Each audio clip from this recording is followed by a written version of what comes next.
welcome to Serious About Rugby League. Today on the agenda we're going to discuss the salary cap, whether we should get rid of it. Obviously it's always a hot topic because we have the salary cap at the moment, and you could argue the competition's more even now than it's ever been, apart from maybe St Helens.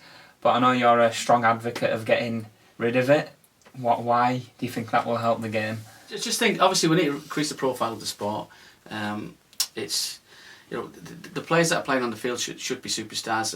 It's great to see our players go to the NRL and play over there, but really, especially the English players or the British players, they should be playing in Super League. Really, I mean, we have real stars like James Roby who are playing in Super League now. I mean, they could walk up and down the street in most towns and cities in this country, and no one didn't even know who they were, because the profile of the sport is so low. And for me, the main reason for that is the salary cap. We can't, players can't even go out and get their own contracts. They can't go and get their own endorsements because they're tied to this salary cap. It's nowhere near enough. If there was to be one, it should be massively increased. I know the clubs are trying to increase it. We now have 2 marquee players. I think the word is that they're going to bring that up to 4. Well, for me, it should be 17.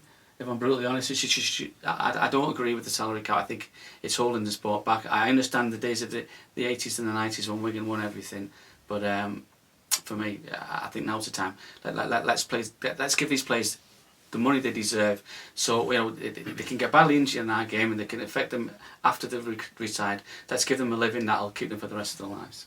I know you have an opposing view on this, Sean. I won't say my views opposing. I'd say you can look at it 2 ways. You can look at it like that, or you can look at it in the fact that there's a lot of teams in the heartland of this rugby league sort of area, so M62 corridor as people refer to it. And you've got teams like Wakefield who are, as I've said in the past, were on the right side of the line at the right time. Okay, so there was a time that came about 3 or 4 years ago when the game started to shift and you started to get marquee players and the salary cap went up.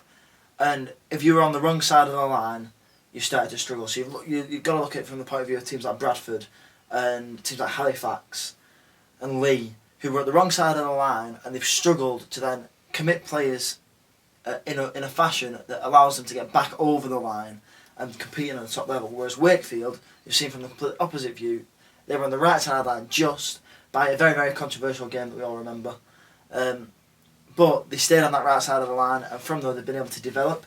And now they're a top 3 club, they're a top 5 club. They're challenging at the end of the season. They've got the players on the field that can challenge and will give you tough games. And big players like David Fifita, who is obviously one of the best props in the league at the minute. And without that ability to be able to compact the squad, Wakefield wouldn't be up there at the top. And from their point of view, do you really want to see a team like that have had such an influence over the last 3 years in sort of attracting the neutral just drop out because they can't afford to keep up with the big teams? Now, it goes one or 2 ways. The salary cap does hold you back slightly in bringing the big players across, and obviously everybody wants to see the big players coming across. When you've signed people like Jamie Lyon, Trent Barrett, when these players have come up, Blake Austin now, when these big players have come up, Gareth Widdop next year, keep always feeling about that. When these players come across, it brings in fans, because no matter who you support, you want to watch the best. Obviously Warrington are going to have Austin and Widdop next year. It's not great for the fans of us that have to go and watch us be torn apart by 2 of the best halves in the world. But for watching pure quality rugby league, you're going to see some of the best players in world rugby right in front of your eyes, and you've got to be thankful of that. So getting rid of the cap obviously does allow you that, but it will put teams like Batley, Dewsbury, Halifax, Wakefield, Castleford in big trouble if they can't compete financially. Yeah, do you not think, Paul, we've got so many big names, like Sean says, coming over anyway, and the competition is possibly the most even it's ever been. We're getting some really unpredictable results now, and there's probably as good a chance as ever that we're going to get a different name on the Super League trophy. We do keep saying this about the new name on the Super League trophy, but we're still yet to see it. I do take the point. It's easy to understand, but for me, I just think that salary caps are a retrospective step. I mean, the whole idea when it was brought in the first place. For me, a sport should be looking, all the clubs in a sport should be looking to match the best team. That's what everyone should be looking to match Wigan, not bring Wigan down to their level. That's the way it looks. The sport itself tried to stop a team that was, okay, we all talk about whether the part-time, full-time, things like that, but the bottom line is people wanted to bring Wigan down to their level as opposed to them striving to get to where Wigan were. I mean, but at that time, the sport itself, not just Wigan, it was a big brand. That Wigan team and other teams were going around, they were winning tournaments at Twickenham with rugby union sides. Obviously, we had the game against Bath, where I mean, Wigan embarrassed them at times. I mean, our sport was right up there. I just don't think that's the case at the moment. That's the problem. And even with some of the fans, I mean, so the top clubs now we could be looking to sign real top players from the NRL. And for me, most of the comments you get from people would be talking about, how are they managing that with the salary cap, as opposed to, wow, isn't it like with it? How are we getting in? I mean, it's going to be fantastic.